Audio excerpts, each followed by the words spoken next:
দুই দলের ডাগ আউটের দিকে লাল কার্ড উঁচিয়ে ধরেছেন রেফারি। বাংলাদেশ ভারত লড়াই ঠিক এতটাই উত্তেজনা ছড়ায়। সাফ অনূর্ধ্ব-20 চ্যাম্পিয়নশিপেও ঘটেনি ব্যত্যয়। টুর্নামেন্টের সবচেয়ে শক্তিশালী দুই দলের যুদ্ধটা হয়েছে শেয়ানে শেয়ান। জম্পেশ লড়াই শেষে ভারতের সাথে ড্র করে বাংলাদেশের যুবরা গ্রুপ রানার্স আপ। মালদ্বীপের রাজধানীর বুকে জাতীয় স্টেডিয়াম যেন পরিণত হয়েছিল এক টুকরো বাংলাদেশে। এই ম্যাচের জন্য টিকিটের হাহাকার পড়ে গিয়েছিল মালে শহরে। দর্শকদের পূর্ণ সমর্থন নিয়েই ভারতের বিপক্ষে মাঠে নেমেছিল বাংলাদেশ। তবে সমর্থকদের স্রোত উপেক্ষা করে 16 মিনিটে এগিয়ে যায় ভারত।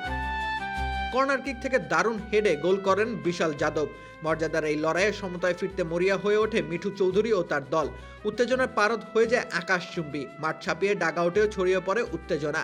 বাংলাদেশের কোচ এডওয়ার্ড কক্সের সাথে বাকবিতণ্ডা হয় ভারতীয় কোচিং প্যানেলের।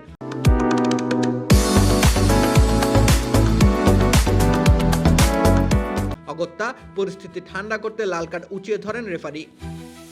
কোচের রেড কার্ড হজম যেন তাতিয়ে দেয় বাংলাদেশকে। প্রথমার্ধ শেষ হওয়ার ঠিক আগ মুহূর্তে কর্নার কিক পায় বাংলাদেশ। এ দফা ফয়সাল হুদা ফাহিমকে থামিয়ে দিয়ে কর্নার করতে যান রোনান সুলিভান। তার অসাধারণ ডেলিভারিতে পেছন থেকে দৌড়ে এসে বল জালে জড়ান বদলি নামা আব্দুল রিয়াদ।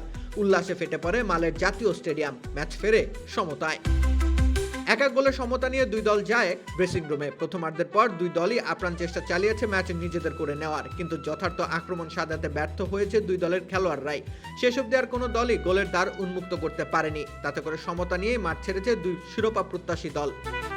সেমিফাইনালে বাংলাদেশের প্রতিপক্ষ এ গ্রুপ চ্যাম্পিয়ন নেপাল। আগামী 1 এপ্রিল ফাইনালে যাওয়ার লড়াইয়ে নামবে মুর্শেদ আলী ও তার সতীর্থরা। শিরোপার দিকেই রয়েছে টাইগার যুবাদের নজর। রাকিব হোসেন রুম্মান, খেলা 71।